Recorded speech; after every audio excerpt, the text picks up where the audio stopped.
ಆತ್ಮೀಯ ಬಂಧುಗಳೇ, ಶ್ರೀಮದ್ ಭಾಗವತಂ ಸ್ಕಂದ 3 ಭಾಗ 1 ಅಧ್ಯಾಯ 13 ವರಾಹಾವತಾರ. ಇದರಿಂದ ಇವತ್ತು 28ನೇ ಶ್ಲೋಕವನ್ನ ತಿಳ್ಕೊಳ್ಳೋಣ. ಶ್ಲೋಕ 28. ಘ್ರಾಣೇನ ಪೃಥ್ವ್ಯಾ ಪದವೀಂ ವಿಜಿಘ್ರನ್ ಕ್ರೋಡಾಪದೇಶ ಸ್ವಯಮಧ್ವರಾಗಃ ಕರಾಲದಂಷ್ಟ್ರೋಪ್ಯಕರಾಲದೃಗ್ಭ್ಯಾ ಗೃಣತೋ ವಿಷತ್ಕಂ. ಅನುವಾದ: ಅವನು ಸ್ವಯಂ ದೇವೋತ್ತಮ ಪರಮಪುರುಷ ಭಗವಾನ್ ಶ್ರೀ ವಿಷ್ಣು, ಆದ್ದರಿಂದ ದಿವ್ಯನು. ಆದರೂ ಶಾರೀರಿಕವಾಗಿ ವರಾಹರೂಪಿಯಾದ್ದರಿಂದ ಮೂಸುತ್ತಾ ಪೃಥ್ವಿಯನ್ನು ಶೋಧಿಸಿದನು. ಅವನ ಕೋರೆಗಳು ಭೀಕರವಾಗಿದ್ದವು.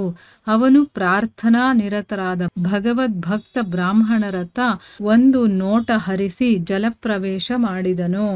ಇದು ಶ್ಲೋಕ ಮತ್ತೆ ಅದರ ಅನುವಾದ. ಈಗ ಭಾವಾರ್ಥದ ಮೂಲಕ ನಾವು ಇದರ ಅರ್ಥವನ್ನ ತಿಳ್ಕೊಳ್ಳೋದಕ್ಕೆ ಪ್ರಯತ್ನ ಮಾಡೋಣ. ಹೋದ ಭಾಗದಲ್ಲಿ ನಾವೇನು ತಿಳ್ಕೊಂಡಿದ್ವಿ? ಪೃಥ್ವಿಯನ್ನ ರಕ್ಷಣೆ ಮಾಡೋದಕ್ಕೋಸ್ಕರ ನೀರಿನ ಒಳಗಡೆ ಪ್ರವೇಶ ಮಾಡುವ ಮೊದಲು ಶ್ರೀ ವರಾಹ ಬಾಲವನ್ನ ಬೀಸುತ್ತಾ ಆಕಾಶಕ್ಕೆ ನೆಗಿತಾನೆ. ಅವನ ಬಿರುಸು ಕೂದಲುಗಳೆಲ್ಲ ಅದರ್ತಾ ಇತ್ತು. ಅಂದ್ರೆ ಆ ವರಾಹ ಅವತಾರ ಹೇಗಿತ್ತು ಅನ್ನೋದನ್ನ ಎಕ್ಸ್ಪ್ಲೇನ್ ಮಾಡಿದ್ರಲ್ವಾ. ಅದರ ಒಂದು ಇಣುಕು ನೋಟ ಜ್ಯೋತಿರ್ಮಯವಾಗಿತ್ತು. ವರಾಹ ತನ್ನ ಕೈಗಳಿಂದ ಹಾಗೆ ಹೊಳೆಯುವಂತಹ ಕೋರೆಗಳಿಂದ ಆಕಾಶದಲ್ಲಿನ ಮೋಡಗಳನ್ನೆಲ್ಲ ಚದುರಿಸ್ತಾನೆ ಅನ್ನೋದನ್ನ ತಿಳ್ಕೊಂಡ್ವಿ. ಇಲ್ಲಿ ಮುಂದುವರೆದು ಹೇಳ್ತಾರೆ, ಅವನು ಸ್ವಯಂ ದೇವೋತ್ತಮ ಪರಮಪುರುಷ ಭಗವಾನ್ ಶ್ರೀ ವಿಷ್ಣು, ಅದಕ್ಕೋಸ್ಕರ ಅವನು ದಿವ್ಯವಾಗಿರುವಂಥವನು. ಆದರೂ ಕೂಡ ಈಗ ಶಾರೀರಿಕವಾಗಿ ವರಾಹರೂಪಿಯಾದ್ದರಿಂದ ಆ ಶರೀರದ್ದೇ ಆದಂಥ ಒಂದು ನೇಚರ್ ಇರುತ್ತಲ್ವಾ. ಸೊ ಅದಕ್ಕೆ ಇಲ್ಲಿ ವರಾಹ ರೂಪದಲ್ಲಿ ಇರೋದ್ರಿಂದ ಮೂಸುತ್ತಾ ಅವನು ಪೃಥ್ವಿಯನ್ನ ಶೋಧನೆ ಮಾಡ್ತಾನೆ, ಹುಡುಕ್ತಾನೆ ಎಲ್ಲಿದೆ ಪೃಥ್ವಿ ಅಂತನ್ಬಿಟ್ಟು. ಅವನ ಕೋರೆಗಳಿದೆಯಲ್ಲ ಅದೆಲ್ಲ ಭೀಕರವಾಗಿತ್ತು. ಅವನು ಪ್ರಾರ್ಥನಾ ನಿರತರಾದಂತಹ ಭಗವದ್ಭಕ್ತ ಬ್ರಾಹ್ಮಣರತ್ತ ಒಂದು ನೋಟವನ್ನ, ಅಂದ್ರೆ ಅವ್ರ ಕಡೆ ಒಂದು ದೃಷ್ಟಿಯನ್ನ ಬೀರಿ ಅವನು, ಅಂದ್ರೆ ಅಲ್ಲಿ ಭಗವದ್ಭಕ್ತರಾದಂತಹ ಬ್ರಾಹ್ಮಣರು ಪ್ರಾರ್ಥನೆ ಮಾಡ್ತಾ ಇರೋದನ್ನ ನೋಡುತ್ತೆ ಆ ವರಾಹ ಅವತಾರ. ನೋಡಿ ಅದರ ಒಳಗಡೆ, ಜಲದ ಒಳಗಡೆ ಪ್ರವೇಶವನ್ನ ಮಾಡ್ತಾನೆ. ಅವರ ಪ್ರಾರ್ಥನೆ ಇವನಿಗೆ ಇಷ್ಟ ಆಗಿದೆ ಭಗವಂತನಿಗೆ. ಅದಕ್ಕೆ ಅವ್ರ ಕಡೆ ಒಂದು ನೋಟ ನೋಡೋದು. ನೋಡಿ, ಪ್ರಾರ್ಥನೆಗೆ ಎಷ್ಟು ಶಕ್ತಿ ಇದೆ ಅಂದ್ರೆ ನಾವು ಅದನ್ನ ನೆಗ್ಲೆಕ್ಟ್ ಮಾಡ್ತೀವಿ. ಆದರೆ ನಿಜವಾಗ್ಲೂ ಮನಸ್ಸಿನಿಂದ ಪ್ರಾರ್ಥನೆ ಮಾಡಿದಾಗ ಭಗವಂತ ಅದಕ್ಕೆ ಕೊಡ್ತಾನೆ. ಆಯ್ತಾ, ಅದನ್ನ ಮಾಡೇ ಮಾಡ್ತಾನವನು. ಸೊ ಇಲ್ಲಿ ಭಗವದ್ಭಕ್ತರ ಬ್ರಾಹ್ಮಣರ ಹತ್ರ ಒಂದು ನೋಟವನ್ನ ಬೀರಿ, ಅಂದ್ರೆ ನಾನು ಇದೀನಿ, ಹೆದರ್ಕೋಬೇಡಿ ಅನ್ನೋ ರೀತಿ, ನಾನು ಈ ಕೆಲಸವನ್ನ ಮಾಡೇ ಮಾಡ್ತೀನಿ ಅಂತ. ಆಮೇಲೆ ನೀರಿನ ಒಳಗಡೆ ಅವನು ಹೋಗ್ತಾನೆ. ಈಗ ಭಾವಾರ್ಥದಲ್ಲಿ ಗುರುಗಳೇನು ಹೇಳಿದ್ದಾರೆ ಅಂತ ತಿಳ್ಕೊಳ್ಳೋಣ. ವರಾಹನ ಶರೀರವು ಐಹಿಕವಾದರೂ ಭಗವಂತನ ವರಾಹ ರೂಪವು ಐಹಿಕ ಮಾಲಿನ್ಯಗಳಿಂದ ಕಲುಷಿತವಾಗಿರಲಿಲ್ಲ ಎಂಬುದನ್ನು ನಾವು ಸದಾ ನೆನಪಿನಲ್ಲಿಡಬೇಕು.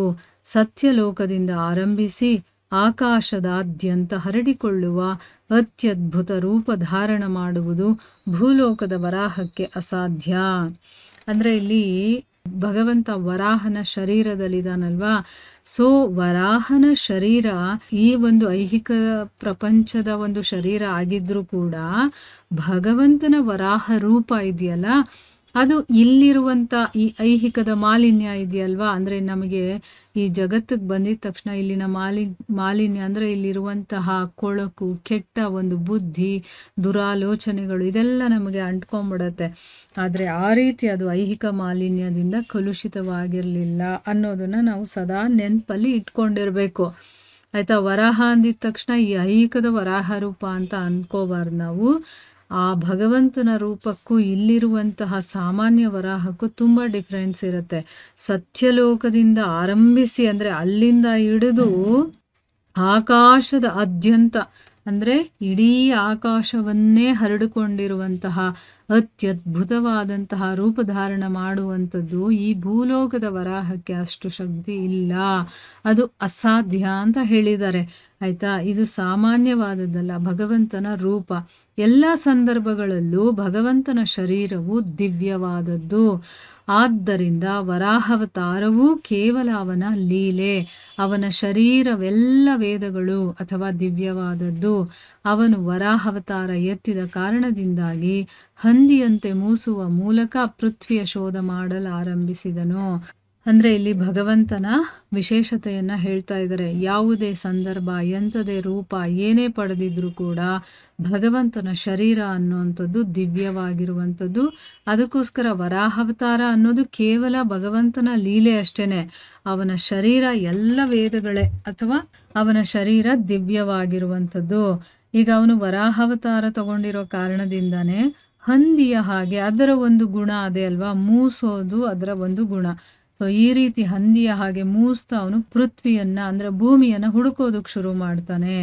ಭಗವಂತನು ಜೀವಿಯ ಯಾವುದೇ ಪಾತ್ರವನ್ನು ಪರಿಪೂರ್ಣವಾಗಿ ನಿರ್ವಹಿಸಬಲ್ಲನು.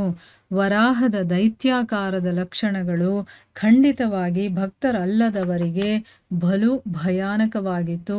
ಆದರೆ ಭಗವಂತನ ಶುದ್ಧ ಭಕ್ತರಿಗೆ ಅವನು ಭಯಂಕರನಾಗಿರಲಿಲ್ಲ. ಇಲ್ಲಿ ಭಗವಂತ ಯಾವುದಾದ್ರೂ, ಈಗ ಮತ್ಸ್ಯಾವತಾರ ತಗೊಂಡ, ಕೂರ್ಮಾವತಾರ ತಗೊಂಡ, ಇಲ್ಲಿ ವರಾಹಾವತಾರ ತಗೊಂಡಿದ್ದಾನೆ ಈ ರೀತಿ, ಅಥವಾ ಒಬ್ಬ ಸಾಧಾರಣ ಮನುಷ್ಯನ ರೂಪವನ್ನೇ ತಗೊಂಡಿಲ್ಲ, ಯಾವುದೇ ಜೀವಿಯ ರೂಪವನ್ನು, ಯಾವುದೇ ಪಾತ್ರವನ್ನು ತಗೊಂಡ್ರೂ ಕೂಡ ಅವನು ಪರಿಪೂರ್ಣವಾಗಿ ನಿಭಾಯಿಸ್ತಾನೆ. ಆ ಒಂದು ಪಾತ್ರದಲ್ಲಿ ಹೇಗೆಲ್ಲ ಇರಬೇಕೋ ಆ ರೀತಿ ಅವನು ಇರ್ತಾನೆ. ವರಾಹದ ದೈತ್ಯಾಕಾರದ ಲಕ್ಷಣ ಇದೆಯಲ್ಲ, ಅದೇ ಆ ವರಾಹಾವತಾರ ಎಷ್ಟು ದೊಡ್ಡದಾಗಿತ್ತು ಅಂತ ನಾವೀಗ ಕೇಳಿದ್ವಿ.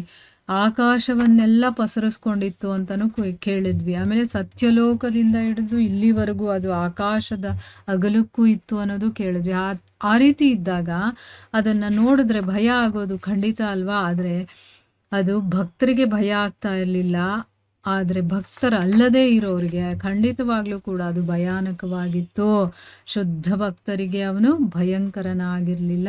ಅವನು ತನ್ನ ಭಕ್ತರತ್ತ ಸಂತುಷ್ಟನಾಗಿ ಮಂದಹಾಸದ ನೋಟವನ್ನು ಬೀರ್ತಾನೆ. ಅಂದರೆ ಭಗವಂತ ಭಕ್ತರನ್ನು ನೋಡಿದ ತಕ್ಷಣ ಅವನಿಗೆ ನಗು ಬರುತ್ತೆ, ಅಂದರೆ ಮಂದಹಾಸ ಅಂತ ಹೇಳ್ತೀವಲ್ವ ಅದು. ಅವರೆಲ್ಲರೂ ಕೂಡ ಅದನ್ನು ನೋಡಿ ದಿವ್ಯಾನಂದವನ್ನು ಪಡಿತಾರೆ. ಭಗವಂತನಿಗೆ ಭಕ್ತರನ್ನು ನೋಡಿದ್ರೆ ಸಂತೋಷ ಆಗುತ್ತೆ, ಭಗವಂತನನ್ನು ನೋಡಿದ್ರೆ ಭಕ್ತರಿಗೆ ಸಂತೋಷ ಆಗುತ್ತೆ. ಈಗ ನರಸಿಂಹ ಅವತಾರದಲ್ಲೂ ಹಾಗೆ ಅಲ್ವಾ, ನರಸಿಂಹನನ್ನು ನೋಡಿ ಎಲ್ಲ ಹೆದರ್ಕೊಳ್ತಾರೆ.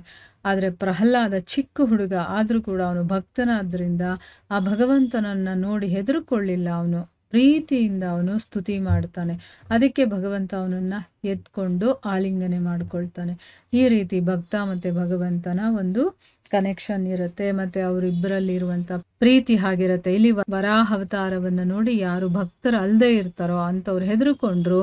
ಭಕ್ತರಿಗೆ ತುಂಬ ಸಂತೋಷ ಆಯಿತು ಭಗವಂತನ ಮುಗುಳ್ನಗೆಯನ್ನು ನೋಡಿ. ಯಾಕೆಂದರೆ ಅವ್ರ ಕಡೆ ಅವನು ಆ ಮುಗುಳ್ನಗೆಯನ್ನು ಸೂಸ್ತಾನೆ, ಅಂದರೆ ಆ ರೀತಿಯ ಒಂದು ಮಂದಹಾಸದ ನೋಟವನ್ನು ಬೀರ್ತಾನಲ್ವಾ, ಅದರಿಂದ ಅವರಿಗೆ ದಿವ್ಯಾನಂದವಾಗತ್ತೆ ಅಂತ ಇಲ್ಲಿ ಹೇಳ್ತಾ ಇದ್ದಾರೆ. ಸೊ ಇಲ್ಲಿಗೆ ನಾವು ನಿಲ್ಲಿಸೋಣ. ಹರೇ ಕೃಷ್ಣ.